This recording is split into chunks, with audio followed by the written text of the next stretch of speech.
Praise the lord.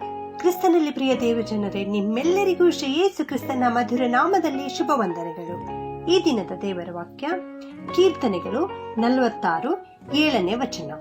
ಸೇನಾಧೀಶ್ವರನಾದ ಯೆಹೋವನು ನಮ್ಮ ಸಂಗಡ ಇದ್ದಾನೆ, ಯಾಕೋಬ ವಂಶದವರ ದೇವರು ನಮಗೆ ಆಶ್ರಯ ದುರ್ಗವಾಗಿದ್ದಾನೆ. Psalms 46:7.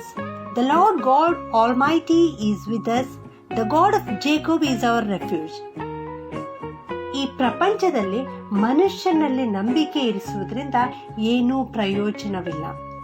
ಈ ದಿನ ನಮ್ಮನ್ನು ಪ್ರೀತಿಸುತ್ತಾರೆ, ಈ ದಿನ ನಮ್ಮನ್ನು ಸಹಾಯ ಮಾಡುತ್ತಾರೆ, ಆದರೆ ಅದೇ ಮನುಷ್ಯರು ನಾಳೆ ಬದಲಾಗಬಹುದು. ಉಸಿರು ಮೂಗಿನಲ್ಲಿರುವ ತನಕ ಬದುಕುವ ಮನುಷ್ಯನನ್ನು ಬಿಟ್ಟು ಬಿಡು, ಅವನು ಯಾವ ಗಣನೆಗೆ ಬಂದಾನು ಎಂದು ಯೆಶಾಯ 2:22 ನಾವು ನೋಡುತ್ತೇವೆ. ಇದು ನಮ್ಮ ಜೀವನದ ಪರಿಸ್ಥಿತಿಯಾಗಿದೆ.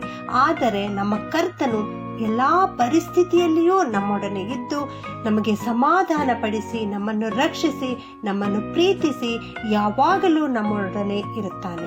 ಯಾಕೋಬರ ದೇವರು ನಮಗೆ ಆಶ್ರಯ ದುರ್ಗವಾಗಿದ್ದಾನೆ. ಆತನು ಇಕ್ಕಟ್ಟಿನಲ್ಲಿ ನಮಗೆ ವಿಶೇಷ ಸಹಾಯಕನಾಗಿದ್ದಾನೆ. ಇದೇ 46ನೇ ಕೀರ್ತನೆಯಲ್ಲಿ 7ನೇ ವಚನ ಮತ್ತು 11ನೇ ವಚನ ಎರಡೂ ವಚನದಲ್ಲಿ ನಾವು ಇದೇ ವಾಕ್ಯವನ್ನು ಓದುತ್ತೇವೆ. ಸೇನಾಧೀಶ್ವರನಾದ ಯೆಹೋವನು ನಮ್ಮ ಸಂಗಡ ಇದ್ದಾನೆ, ಯಾಕೋಬ ವಂಶದವರ ದೇವರು ನಮಗೆ ಆಶ್ರಯ ದುರ್ಗವಾಗಿದ್ದಾನೆ. ಹೌದು, ಕರ್ತನನ್ನು ಹುಡುಕುವವರಿಗೆ ಯಾವ ಕೊರತೆಯೂ ಇರುವುದಿಲ್ಲ. ಕೀರ್ತನೆ 34:10 ನೋಡುತ್ತೇವೆ, ಪ್ರಾಯದ ಸಿಂಹಗಳಾದರೂ ಹೊಟ್ಟೆಗಿಲ್ಲದೆ ಹಸಿರಾವು, ಯೆಹೋವನ ಸನ್ನಿಧಿಯಲ್ಲಿ ಬೇಡಿಕೊಳ್ಳುವವರಿಗೆ ಯಾವ ಮೇಲಿಗೂ ಕಡಿಮೆ ಇಲ್ಲ ಎಂಬುದಾಗಿ. ಹೌದು, ಕರ್ತನು ಎಲ್ಲಾ ಸಮಯದಲ್ಲಿ ನಮ್ಮ ಜೊತೆಗಾರನಾಗಿದ್ದು ಆತನು ನಮಗೆ ಭದ್ರತೆಯನ್ನು ಕೊಡುತ್ತಾನೆ, ತನ್ನ ಆಶ್ರಯವನ್ನು ಕೊಡುತ್ತಾನೆ ಮತ್ತು ನಾವು ಎಲ್ಲಾ ವಿಷಯಗಳಲ್ಲಿ ಪೂರ್ಣ ಜಯಶಾಲಿಗಳಾಗುವಂತೆ ನಮಗೆ ಮಾಡುತ್ತಾನೆ. ನನ್ನ ಪ್ರಿಯ ಸಹೋದರ ಸಹೋದರಿಯರೇ, ಈ ದಿನದಲ್ಲಿ ನೀವು ಹೃದಯ ಮುರಿದವರಾಗಿದ್ದೀರಾ, ಉತ್ಸಾಹಗೊಳ್ಳಿರಿ. ಯೆಹೋವನು ಕುಗ್ಗಿ ಹೋದವರಿಗೆ ಆಶ್ರಯವೂ ಆಪತ್ಕಾಲದಲ್ಲಿ ದುರ್ಗವೂ ಆಗಿರುವನು.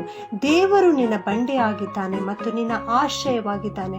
ಆತನೇ ನಿನಗೆ ಬಂಡೆಯೂ ಕೋಟೆಯೂ ವಿಮೋಚಕನಾಗಿದ್ದಾನೆ.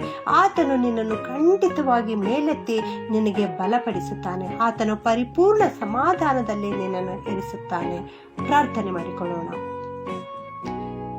ಪರಿಶುದ್ಧನಾದ ಪ್ರಿಯ ಪರಲೋಕದ ತಂದೆಯೇ, ನಿನಗೆ ಸ್ತೋತ್ರಪ್ಪ. ನೀನು ನಮ್ಮ ಜೊತೆಗಾರನಾಗಿದ್ದೀಪ್ಪ. ಸೇನಾಧೀಶ್ವರನಾದ ಯೆಹೋವನೇ, ನೀನು ನಮ್ಮ ಸಂಗಡ ಇದ್ದಿ ಕರ್ತನೆ. ಅದಕ್ಕಾಗಿ ಸ್ತೋತ್ರ ಸ್ವಾಮಿ. ಇಂದಿನಿಂದ ನಮ್ಮ ಎಲ್ಲ ಆಶೀರ್ವಾದಗಳಿಗೆ ಮೂಲ ಕರ್ತನು ನೀನೊಬ್ಬನೇ ಅಪ್ಪ. ಅದಕ್ಕಾಗಿ ಸ್ತೋತ್ರ. ನೀನೇ ನಮಗೆ ಶಾಶ್ವತವಾದ ಆಶ್ರಯವಾಗಿದ್ದಿ ಕರ್ತನೆ. ನಿನಗೆ ಸ್ತೋತ್ರ ಉಂಟಾಗಲಿ ಸ್ವಾಮಿ. ನೀನು ನಮಗೆ ಆಶ್ರಯವನ್ನು ಕೊಡಪ್ಪ. ಇಂದು ಈ ವಾಕ್ಯವನ್ನು ಕೇಳಿಸಿಕೊಂಡ ಪ್ರತಿಯೊಬ್ಬೊಬ್ಬರನ್ನು ಆಶೀರ್ವಾದ ಮಾಡುತ್ತದೆ. ಈ ವಾಗ್ದಾನ ವಾಕ್ಯವನ್ನು ತಮ್ಮದಾಗಿ ಸ್ವೀಕರಿಸಿದ ಪ್ರತಿಯೊಬ್ಬೊಬ್ಬರನ್ನು ನೀನು ವಿಶೇಷವಾಗಿ ಆಶೀರ್ವಾದ ಮಾಡು ಸ್ವಾಮಿ. ಅಪ್ಪ, ನೀನು ಅವರ ಜೊತೆಗಾರನಾಗಿದ್ದುಕೊಂಡು ನಡೆಸು, ಅವರ ಕೈ ಹಿಡಿದು ನಡೆಸು ಸ್ವಾಮಿ. ಅವರಿಗೆ ಬೇಕಾದದ್ದೆಲ್ಲವನ್ನು ಅನುಗ್ರಹಿಸು ಕರ್ತನೆ. ಮನುಷ್ಯರ ಸಹಾಯ ವ್ಯರ್ಥವಾದದ್ದು ಸ್ವಾಮಿ. ಅವನು ಉಸಿರು ಹೋಗಲು ಮಣ್ಣಿಗೆ ಸೇರುತ್ತಾನೆ. ಹೌದು ಕರ್ತನೆ, ನಾವು ಮನುಷ್ಯರ ಸಹಾಯವನ್ನು ಬೇಡದೆ ಸೇನಾಧೀಶ್ವರದ ಯೆಹೋವನೇ ನಿನ್ನ ಸಹಾಯವನ್ನು ಮಾತ್ರ ಬೇಡುತ್ತೇವೆ ಕರ್ತನೆ. ನಿನ್ನ ಸನ್ನಿಧಿಯಲ್ಲಿ ಬಂದು ಪ್ರಾರ್ಥಿಸ್ತೇವೆ ಸ್ವಾಮಿ. ಯಾರ್ಯಾರು ಕಷ್ಟದಲ್ಲಿದ್ದಾರೋ, ದುಃಖದಲ್ಲಿದ್ದಾರೋ, ಚಿಂತೆಯಲ್ಲಿದ್ದಾರೋ ಕರ್ತನೆ, ಅಂಥವರನ್ನು ಆಶೀರ್ವಾದ ಮಾಡು ಸ್ವಾಮಿ. ಅನೇಕರು ತಮ್ಮ ಪ್ರಿಯರನ್ನು ಕಳೆದುಕೊಂಡು ದುಃಖ ಸಾಗರದಲ್ಲಿ ಮುಳುಗಿರುವಾಗ ದೇವ, ಅಂತ ಎಲ್ಲ ಪ್ರಿಯರಿಗೋಸ್ಕರ ಪ್ರಾರ್ಥಿಸ್ತೇನೆ ಸ್ವಾಮಿ. ನೀನೇ ಅವರಿಗೆ ತಂದೆಯು, ತಾಯಿಯು, ಕೋಟೆಯು, ಬಂಡೆಯು, ವಿಮೋಚಕನು, ಆಶ್ರಯ ದುರ್ಗವಾಗಿದ್ದುಕೊಂಡು ನಡೆಸಬೇಕಾಗಿ ಪ್ರಾರ್ಥನೆ ವಿಜ್ಞಾಪನೆಗಳನ್ನು ಯೇಸುವಿನ ನಾಮದಲ್ಲಿ ಬೇಡುತ್ತೇನೆ ತಂದೆಯೇ. ಆಮೆನ್.